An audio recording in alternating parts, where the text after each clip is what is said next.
इलेक्ट्रोहोम्योपैथ समाज के सभी चिकित्सकों को डॉक्टर सुदामा प्रसाद सिंह का प्रणाम।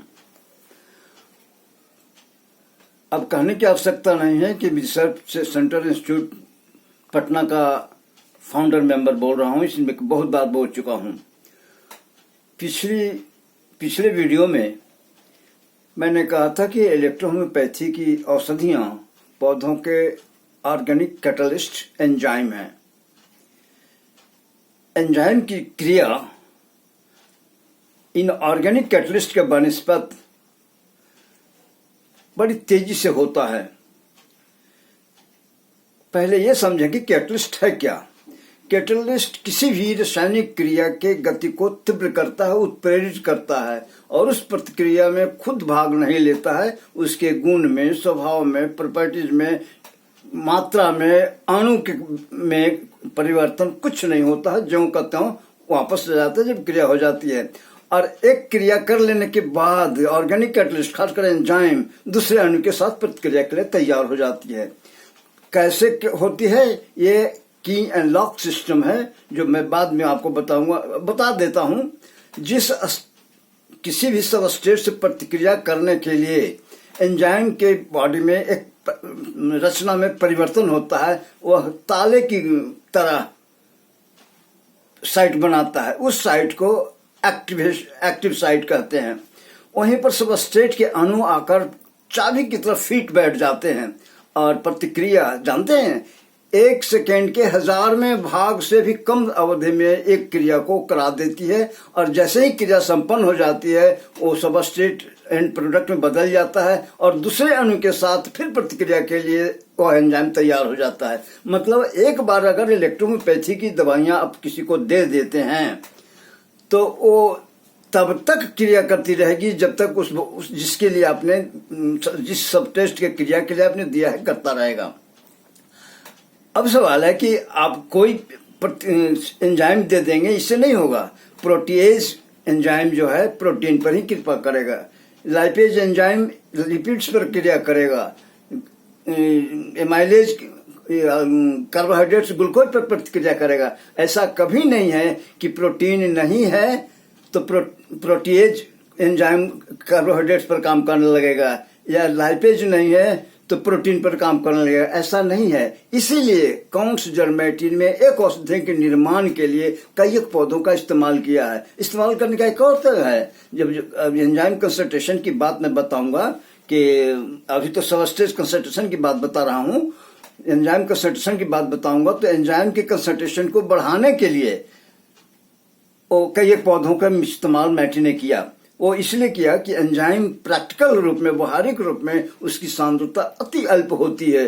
0.00661 मेलोग्राम होता है।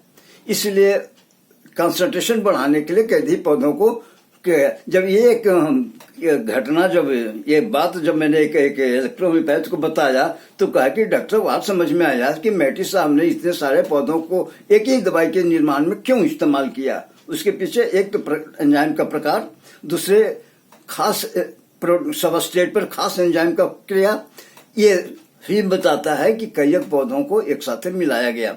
अभी बता रहा था एंजाइम की जो क्रिया होती है ऐसा नहीं है, सीरीज में होता है। जैसे अगर क से आपको यहाँ पाना है तो क ख में बदलेगा, उसके लिए एंजाइम चाहिए। ख ग में बदलेगा, उसके लिए एंजाइम चाहिए। ग घ में बदलेगा, उसके लिए एंजाइम चाहिए। घ च, इसी तरह च छ में, छ झ में, झ य में बदलने के लिए अब सोचिए कितनी सारे एंजाइम की आवश्यकता पड़ेगी। इसकी वजह से भी मैटी ने कई पौधों को एक साथ इस्तेमाल किया है। इसलिए एक ही पौधे में सभी तरह के एंजाइम नहीं है। हाँ, एक बात और, फार्मेसी के दौरान में आप ध्यान रखेंगे, मान लिया कि अगर आपकी एक जाति की जो पौधा नहीं मिल रहा है उसके एवज में उसी जाति का दूसरा पौधा लगा सकते हैं। इसलिए कि एंड प्रोडक्ट में भिन्नता होती है। जाति पौधे की जाति बदल जाने से उनके एंड प्रोडक्ट में भिन्नता होगी। अल्कलाइड्स बदल जाएंगे, फ्लोनाइड्स बदल जाएंगे, गम्स बदल जाएंगे, लेकिन एंजाइम जिसको हम प्राइमरी प्रोडक्ट कहते हैं उसमें परिवर्तन नहीं होता है। बहुत मामूली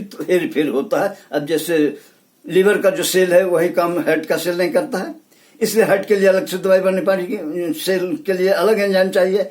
लीवर के सेल के लिए अलग चाहिए। नर्वस सिस्टम का जो फंक्शन है वही फंक्शन मसल सेल का नहीं है, इसलिए जहां नर्वस सिस्टम की जरूरत होगी वहां नर्वस सिस्टम को उत्तेजित करने वाले एंजाइम को देना पड़ेगा।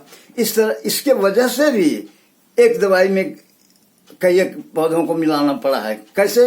अब मान लिया मसल्स का आप ट्रीटमेंट दे रहे हैं कि मसल को एट्रोफी हो गया है, तो मसल के एट्रोफी मसल की तो देना ही पड़ेगा, आर्टरी की दवा देनी पड़ेगी, वेन की दवा देना पड़ेगी। आर्टरी और वेन में जाने के लिए, ब्लड सर्कुलेट होने के लिए फिर हार्ट की भी दवा पड़ेगी। मतलब एक डिजीज के लिए कारण, सॉरी, इलेक्ट्रोपैथी में डिजीज का नाम नहीं होता है, अंग का नाम होता है। उस अंग के आधार पर दवाइयां बनाई गई हैं। इसको कई बार मैंने कहा। अब कोई कहता है कि फीवर का इलाज करते हैं, फीवर का दवाई इलेक्ट्रोपैथी में नहीं है।